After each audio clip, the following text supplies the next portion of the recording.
Air Côte d'Ivoire va desservir l'intérieur du pays. L'un des deux bombardiers Q400 Next-Gen fabriqués par une compagnie canadienne a atterri hier à l'aéroport Félix Houphouët-Boigny.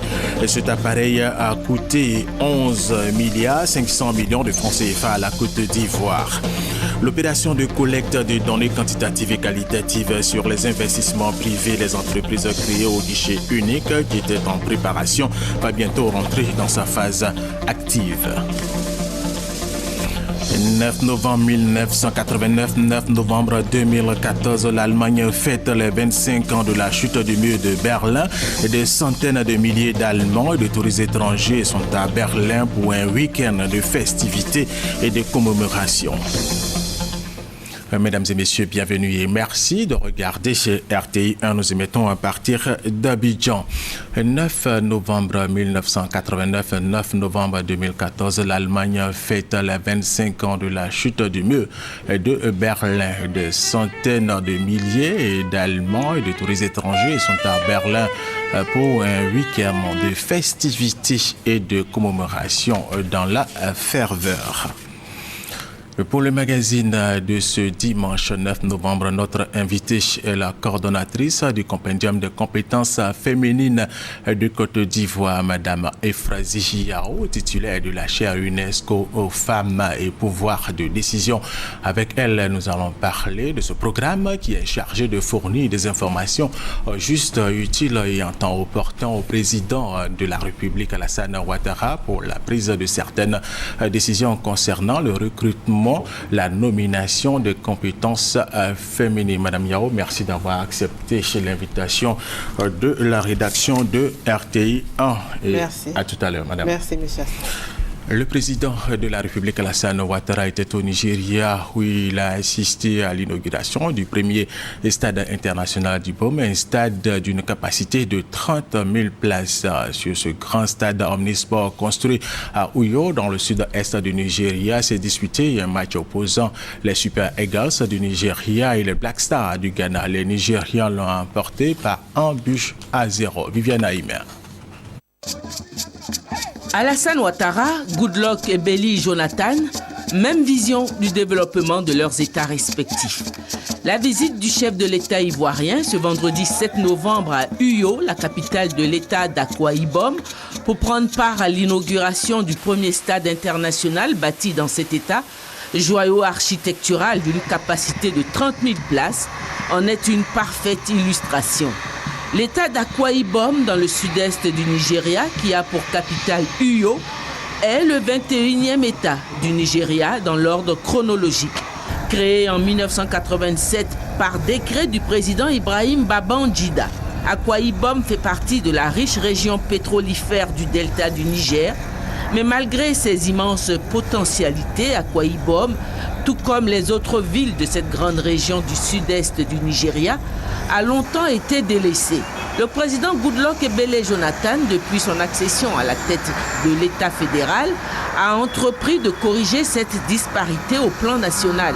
C'est ainsi que grâce à la subvention qu'octroie désormais le gouvernement fédéral à Akwa Ibom et aussi grâce au dynamisme de son gouvernorat, cet État est en train de se doter en équipements modernes, ce qui fait d'Akwa Ibom la tête de file du développement désormais impulsé dans la région du delta du Niger. Le président de la République, Alassane Ouattara, qui a entrepris depuis son accession à la magistrature suprême en Côte d'Ivoire de promouvoir le développement égalitairement dans toutes les régions du pays, raison des visites d'État qu'il effectue dans toutes les régions de Côte d'Ivoire, ne pouvait que se réjouir de prendre part à l'inauguration de cet important équipement social, comme il l'a dit à son arrivée à Uyo, où l'attendait à sa descente d'avion son ami et frère, le président Goodluck Ebele Jonathan, qui lui a souhaité la chaleureuse bienvenue. Le président fédéral du Nigeria avait à ses côtés le gouverneur de l'État d'Akwa Ibom, Chief Goodwill Obot Akpabio. Présent également pour recevoir le président de la République, l'ambassadeur de Côte d'Ivoire près la République fédérale du Nigeria et la République du Bénin, avec résidence à Abuja, Son Excellence Kone Maman, épouse Touré, et l'ambassadeur du Nigeria en Côte d'Ivoire, Son Excellence Ifeoma Hyacinthe Akabogu Chinyuba. La communauté des Ivoiriens résidant et travaillant au Nigeria a fait également le déplacement à Uyo.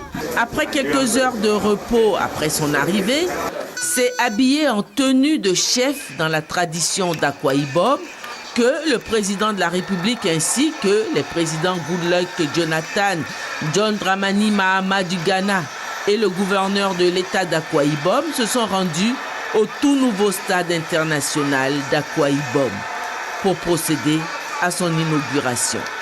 La construction de ce stade de 30 000 places entièrement financé par le gouvernorat de l'État d'Akwa Ibom a coûté plus de 62 milliards de francs. C'est une réplique réduite du stade du club allemand, le Bayern de Munich. Ce stade est le premier élément du complexe Omnisport qui va être édifié sur ce site de 32 hectares. C'est ensemble que les trois chefs d'État et le gouverneur de l'État ont procédé à la coupure du ruban symbolique sous les yeux du nombreux public qui avait rempli le stade. Geste qui peut être considéré comme un hommage à la Côte d'Ivoire et à son président. C'est l'Abidjanaise qui a été le premier hymne national qui a retenti dans ce tout nouveau stade dans ce jour de son inauguration.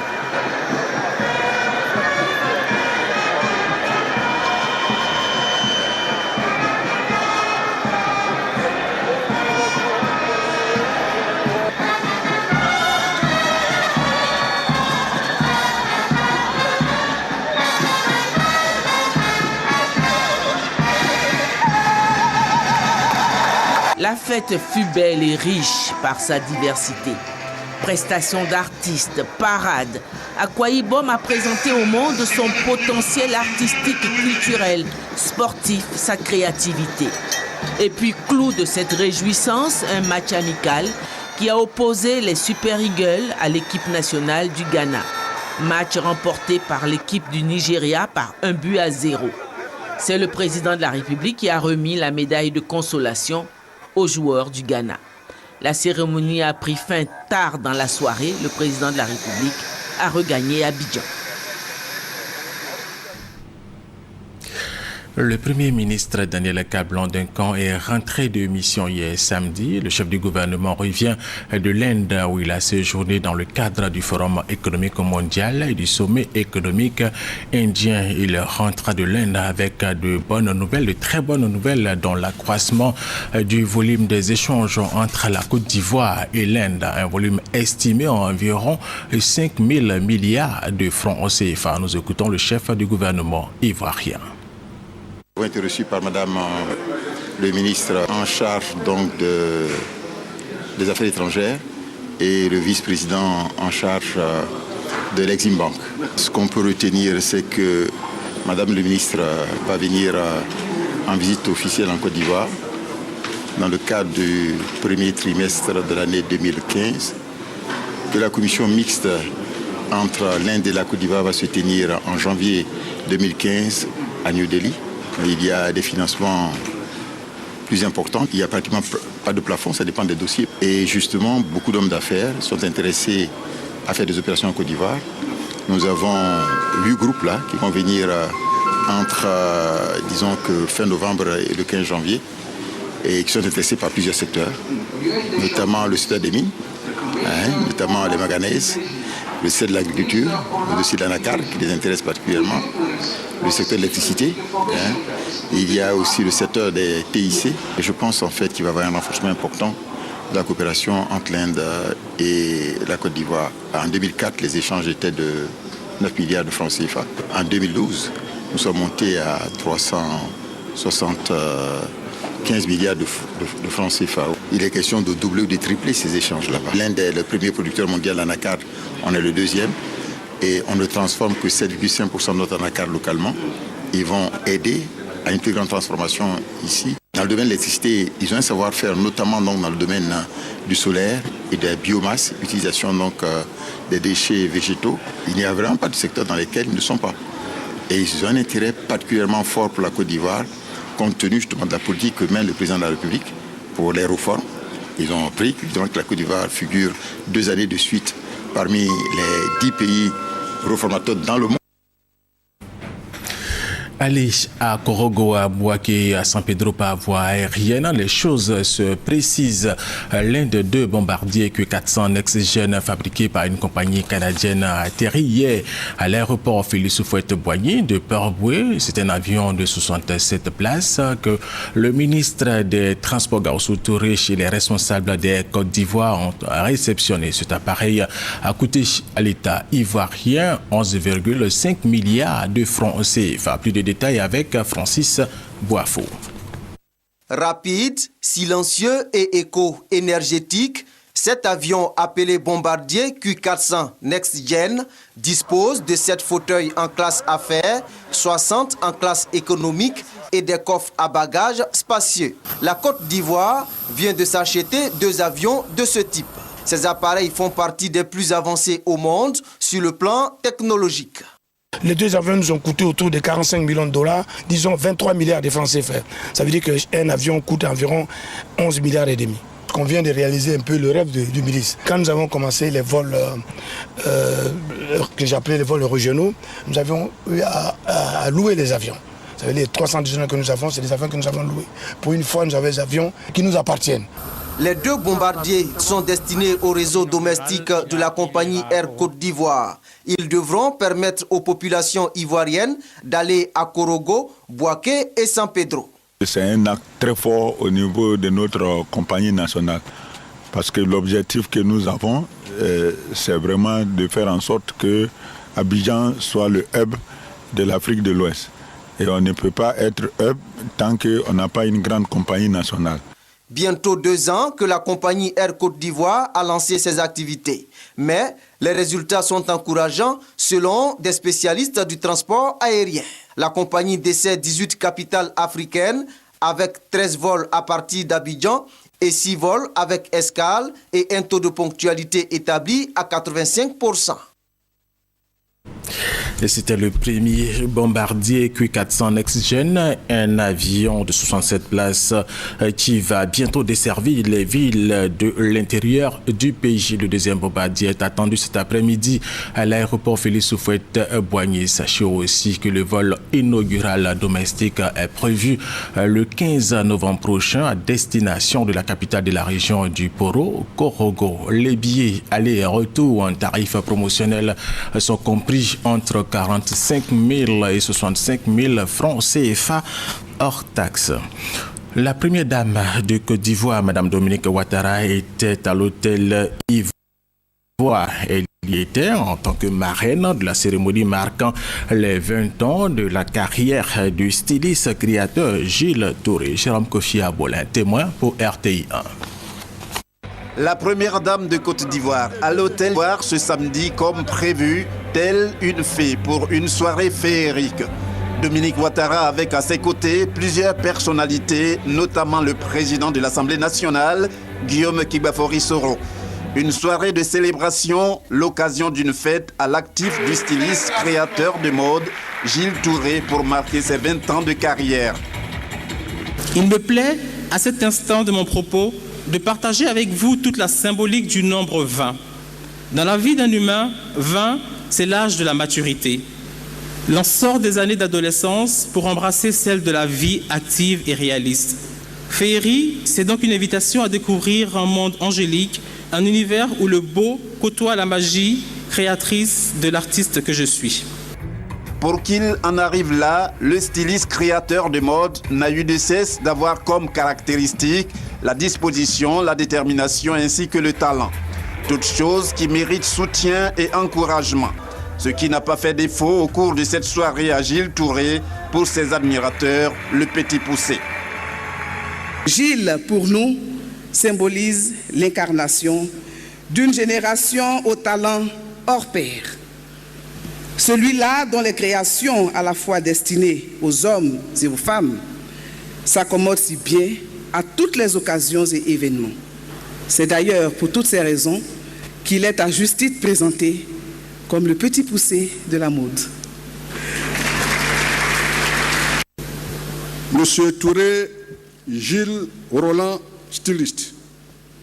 Au nom du président de la République de Côte d'Ivoire, nous vous faisons officier de l'ordre du mérite culturel. Marraine de la cérémonie, la première dame de Côte d'Ivoire n'a pas tari d'éloges à l'endroit de son filleul.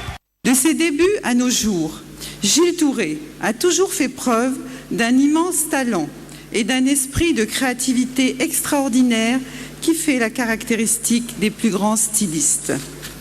Durant toute sa carrière, Gilles a gravi tous les échelons et marqué les esprits par son style particulier et son renouvellement permanent.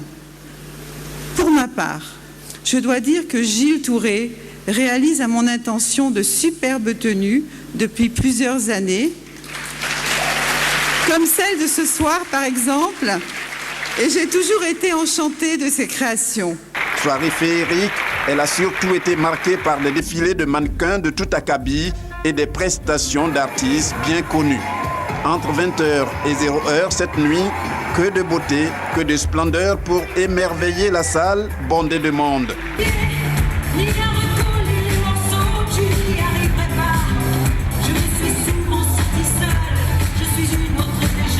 À y voir de près, Gilles Touré a toujours su où il va.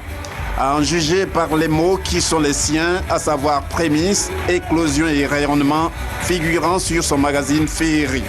Pour parler de ce succès, le styliste créateur de mode a démontré ce soir encore que lui seul en a le secret pour avoir mobilisé ce beau monde avec en tête la première dame de Côte d'Ivoire. Dominique Ouattara qui, comme on le voit à cette soirée, n'est pas du tout prête à se départir de ses principes de soutenir tout ce qui touche à la promotion de ses semblables, notamment les femmes.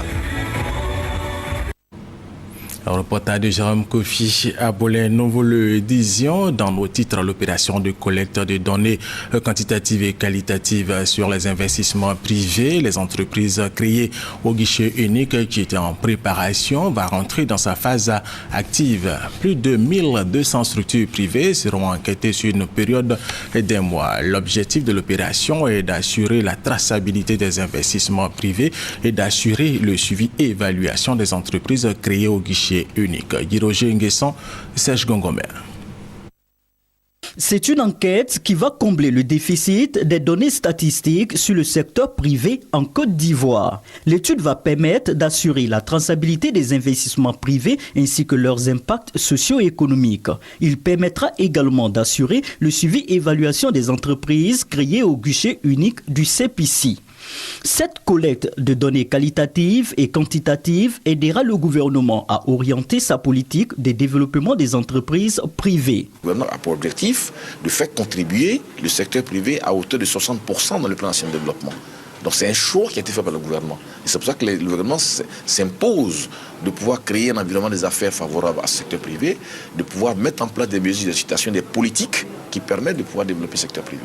Donc pour le gouvernement, c'est une obligation et par conséquent, tout élément sur le terrain qui peut leur permettre de mieux comprendre ses préoccupations ne peut être un plus. L'enquête va concerner un échantillon de plus de 1200 entreprises privées sur 14 000 et va couvrir l'étendue du territoire national.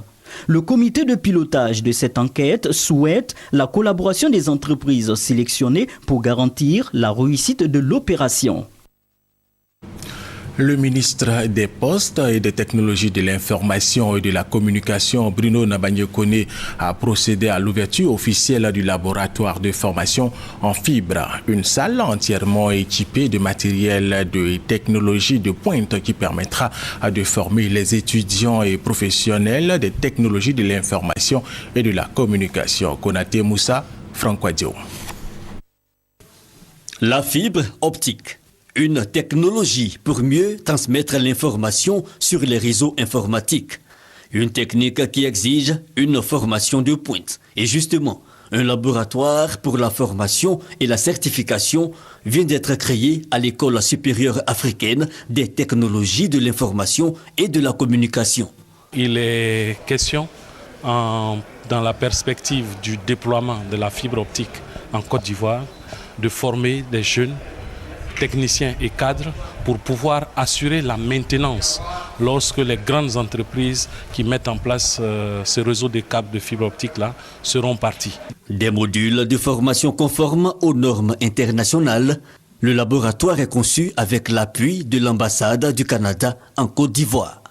Ce laboratoire, fruit d'une initiative publique-privée, vient à point nommé mettre à la disposition de notre secteur les experts et les compétences indispensables. Ce qui nous permet d'envisager avec optimisme l'avenir des importants investissements engagés en ce moment par l'État de Côte d'Ivoire. Grâce à ce partenariat, je n'ai aucun doute que la formation dispensée répondra aux besoins des entreprises qui utilisent la fibre optique. Je suis également convaincue que les diplômés n'auront aucune difficulté à trouver de l'emploi une fois leur diplôme en poche. 16 étudiants et professionnels des TIC ont été formés en juillet dernier. Ils ont reçu leur certification. Tout à fait autre chose, le programme présidentiel d'urgence PPU vient d'électrifier Peñankara, un regroupement de 16 villages dans la commune de Sénémantiali. La cérémonie de mise sous tension s'est déroulée en présence de Nyedema Mamadou Koulibaly, garde des Sceaux, ministre de la Justice, des Droits de l'Homme et des Libertés publiques, fils de la localité. Soro Corona, Kwadjo Kwame, RTI Boaké. En Côte d'Ivoire, le taux de l'analphabétisme est estimé à plus de 51%. Le Nord reste la partie du pays la plus touchée. Pour renverser cette tendance, plusieurs actions sont menées sur le terrain, notamment la construction et la réhabilitation d'écoles primaires. Ces actions sont souvent l'œuvre de l'État, des ONG et parfois de certains cadres des localités concernées. C'est le cas de Nyedema Mamadou Koulibaly, garde des Sceaux, ministre de la Justice, des Droits de l'Homme et des Libertés publiques. Il a financé la construction d'une école primaire publique de 6 classes avec des bureaux de directeurs à Sénémantiali, son village natal. Les travaux de construction avancent à grands pas pour le grand bonheur des enfants de la commune de Sénémantiali. Cette école viendra désengorger les autres écoles et surtout renforcer la capacité d'accueil du système éducatif de Sénémantiali. Nous sommes fils de parents paysans. Alors donc quand vous avez pu réussir par l'école, je pense que le jour où Dieu vous donne l'opportunité, par vos relations, de démultiplier les écoles, il faut le faire. C'est dans le salut de l'éducation pour tous que se trouve l'émergence ou la stabilité de ce pays. Donc nous pensons qu'il faut aider. Nous sommes ambassadeurs des populations d'ici auprès du chef de l'État. Et donc tout ce que nous avons là-bas, nous devons de le partager avec nos frères d'ici. Cette nouvelle école primaire ouvrira ses portes à la rentrée scolaire 2015-2016. Et il faut rappeler que Nyedema Mamadou Koulibaly avait déjà offert un bâtiment de 3 classes à l'école primaire du village de Peñankara, toujours dans la commune de Sénémantiali. Il s'agit plutôt de construction d'écoles primaires à Peñankara dans la commune de Sénémantiali. Dans le cadre de la lutte contre le virus Ebola, le groupe SIFCA et le ministère de la Santé et de la lutte contre le sida ont inauguré hier samedi le nouveau centre d'appel 143 de ce ministère.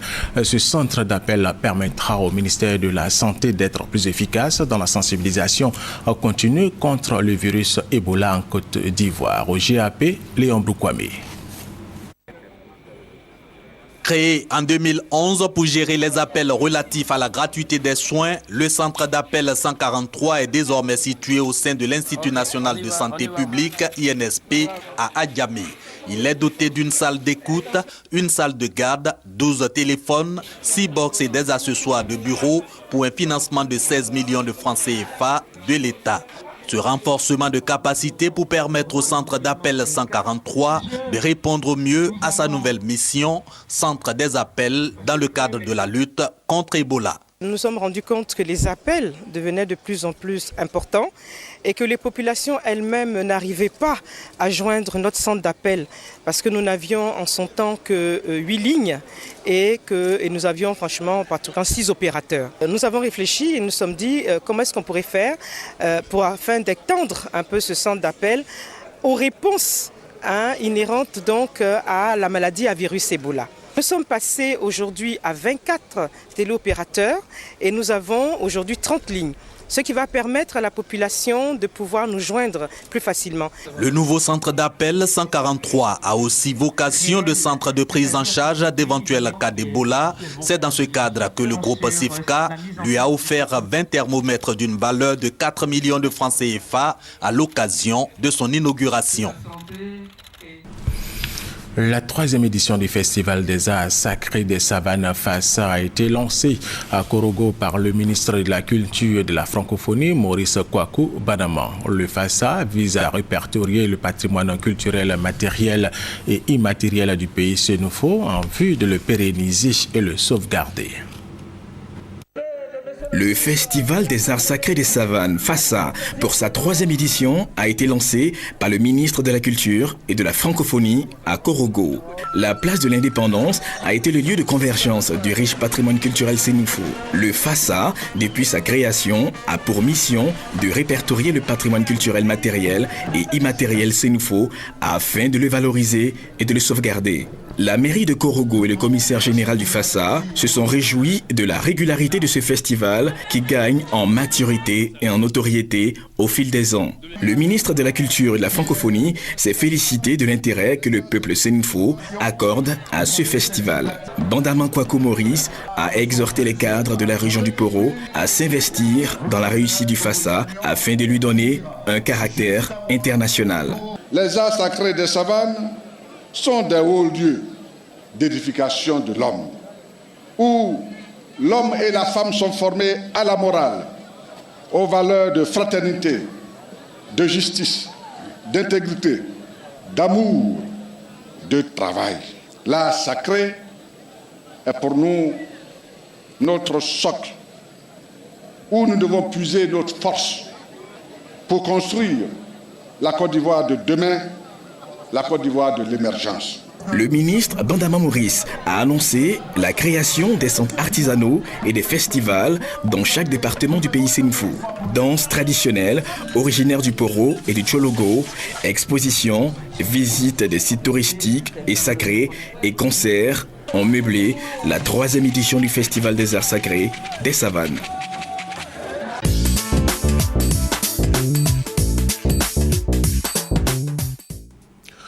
Et nous sommes au magazine de ce dimanche 9 novembre. Notre invitée est la coordonnatrice du compendium des compétences féminines de Côte d'Ivoire, Madame Euphrasie Yao, titulaire de la chaire UNESCO aux femmes et pouvoir de décision. Avec elle, nous allons parler de ce programme qui est chargé de fournir des informations justes, utiles et en temps opportun au président de la République pour la prise de certaines décisions concernant le recrutement, la nomination des compétences féminines. Mais avant notre entretien, Madame Yao, merci d'avoir accepté notre invitation. Merci. Avant notre entretien, nous allons suivre ce reportage de Sorosita et Francis Boifo. Le compendium des compétences féminines de Côte d'Ivoire est une base de données pour la promotion socio-économique des femmes. Cette base de données vise à renforcer la visibilité, la participation et le leadership des femmes dans la gestion des affaires publiques et privées. Le compendium des compétences féminines permet également de fournir des informations utiles et en temps opportun au président de la République pour la prise de certaines décisions concernant le recrutement, la nomination ou la représentation des compétences féminines. Aussi permet-il d'identifier les secteurs où les femmes sont sous-représentées afin d'inciter à la prise de mesures correctives dans le sens de l'équité et de la justice sociale. Sont concernées par ces opérations toutes les compétences féminines ivoiriennes, quel que soit leur niveau, leur domaine d'activité, leur parti politique et religion. Lancé depuis octobre 2011, le compendium dispose aujourd'hui de plus de 10 000 femmes répertoriées. Il s'inscrit dans le cadre de la politique nationale sur l'égalité des chances, l'équité et le genre découlant de la Constitution ivoirienne et des textes des Nations Unies. Madame Yao, vous n'attendez pas le président de la République quand même pour faire fonctionner ce programme?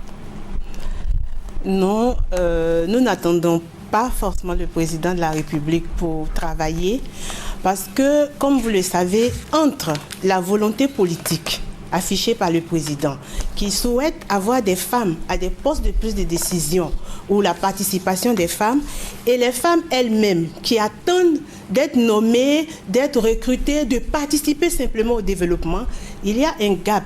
Et c'est là que nous mettons le compendium. Donc c'est toute une stratégie que nous développons et nous travaillons à cela. Et c'est quoi ce compendium? C'est quoi? Compendium, ça signifie résumé, quintessence, ce qu'il y a de meilleur. Donc, le compendium des compétences féminines de Côte d'Ivoire, c'est l'ensemble des meilleures des femmes. Je dirais aussi que c'est un programme de valorisation des compétences féminines. Ce n'est pas un simple répertoire. Valoriser les compétences féminines qui a été sollicité par le président de la République et qui est mise en œuvre par pratiquement toutes les autorités de ce pays ont une intervention dans ce programme. Je voudrais citer d'abord la conseillère spéciale du président de la République qui supervise le programme, Madame la ministre de la Solidarité, qui est toujours en train de nous demander, elle attend des résultats pour travailler, la première dame, qui est notre marraine depuis le début, où elle a assisté au lancement du programme, où de temps en temps nous discutons avec elle, elle nous donne des instructions, et les ministres que nous avons rencontrés, la fonction publique, la recherche scientifique, où nous discutons de ce programme qui rentre dans le cadre de la politique nationale de développement de la Côte d'Ivoire. Donc c'est cela le compendium. Mais il a des objectifs. Et c'est quoi ces objectifs? Quels sont vos objectifs? Et vous existez depuis 2011, Francis Boifo l'a dit à l'instant. Oui, certainement. Nous existons depuis le 4 octobre 2011 où nous avons lancé le projet. Mais l'inscription en ligne a commencé le 10 janvier 2012. Alors, je disais que nos objectifs, c'est de renforcer la visibilité. On souhaiterait que les femmes soient visibles. Quand je parle de visibilité, je vois toujours, c'est comme si c'était des lampes qui étaient allumées, mais qui sont fermées par une cuvette. Imaginez ça. Et on enlève la cuvette, on voit toutes ces lampes. Quand il y a des lampes qui ne sont pas bien allumées, on allume et on a toutes ces compétences. Donc en fait, la visibilité... Et ces lampes, ce sont les femmes? Oui, ce sont les femmes. Elles sont là. Il faut qu'on les voit. Donc la participation, on ne les voit pas seulement. Quand on les voit, elles vont participer. Et puis aussi, elles développent leur leadership. Voilà le premier objectif. Le deuxième, c'est, comme il a dit, fournir des informations utiles, mais en temps opportun. Vous savez que souvent, ça arrive à tout le monde. Aux Nations Unies, aux décideurs, ils ont envie de nommer, mais ils n'ont pas les éléments. Donc nous, on veut, à travers le compendium, fournir des informations en temps opportun au président de la République, mais à tous les décideurs. Vous avez déjà vu nos cibles, les ministres, les collectivités décentralisées, les ONG, les partenaires, tous ceux qui ont besoin de compétences pour faire la politique du genre. On a besoin de cela. Et effectivement, on veut aussi identifier les secteurs où les femmes ne sont pas. Nous, aujourd'hui, on a la base de données. On voit des secteurs dans lesquels les femmes ne sont pas, essayer de les corriger. Et enfin, créer ce vaste mouvement solidaire, actif entre femmes compétentes de tout niveau, de tout secteur, de la Côte d'Ivoire et de la diaspora. Voilà nos objectifs. Vous le disiez à l'instant, l'un de vos objectifs est de fournir des informations justes, utiles et en temps opportun au président de la République pour la prise de certaines décisions. Où est-ce que vous en êtes avec cet objectif, ce cas spécifique? Les informations, moi je voulais juste prendre ce qui est brûlant. Allez-y. Le Conseil économique et social qui vient d'être mis en place. Voilà la troisième institution du pays. Ça fait 2 ans et demi, 3 ans que nous travaillons. Cette institution a eu au moins 30%, on va dire 29,4%. C'est vrai, il reste un petit effort, mais c'est bon. Au moins 30% de femmes à ce Conseil économique et social. Et parmi ces femmes, il y a plusieurs membres du compendium qui y sont. Il y a des femmes qui étaient médecins, qui sont venues, qui ont pensé à la mobilité sociale. On les a formées, on a en communication, en réseautage, elles se sont retrouvées au compendium. Il y a des femmes qui sont à Abobo, qui ne sont pas forcément intellectuelles, mais avec qui que nous avons coaché, avec qui nous avons travaillé pour le leadership, qui sont au Conseil économique. Il y a des femmes de la diaspora qui ont travaillé avec nous, quand vous avez vu le film de Washington, et qui nous ont appelés Madame Yao, nous avons été retenus. Mais il faut être visible d'abord pour être retenu. Et donc, nous pensons qu'on commence à avoir nos résultats. Deuxième résultat qu'on peut citer, ça c'est important pour nous. Les femmes qu'on a coachées, il y en a qui nous appellent du ministère, elle est au ministère d'État. Bon, on ne va pas dire les noms, mais de toute façon, on sait de quoi il s'agit. Elle appelle pour dire que quand elle venait avec nous, elle n'était que sous-directrice. Quand elle a commencé à renforcer ses capacités et sa responsable vraiment apprécié le compendium, elle a été nommée. C'est parti au conseil, elle a mis ce qu'elle a fait avec nous, elle est au compendium, elle a été nommée par décret, elle est devenue directrice, elle a à peine 10 ans d'expérience. En plus, à partir de ce que nous faisons ensemble, moi je suis consultante internationale, je l'appelle ma mentorée, parce que chez nous c'est du concret. Aujourd'hui, elle est consultante auprès de la Banque mondiale. En moins de 3 ans, et je pense que toutes ces femmes auront l'occasion de témoigner. Il y a des résultats.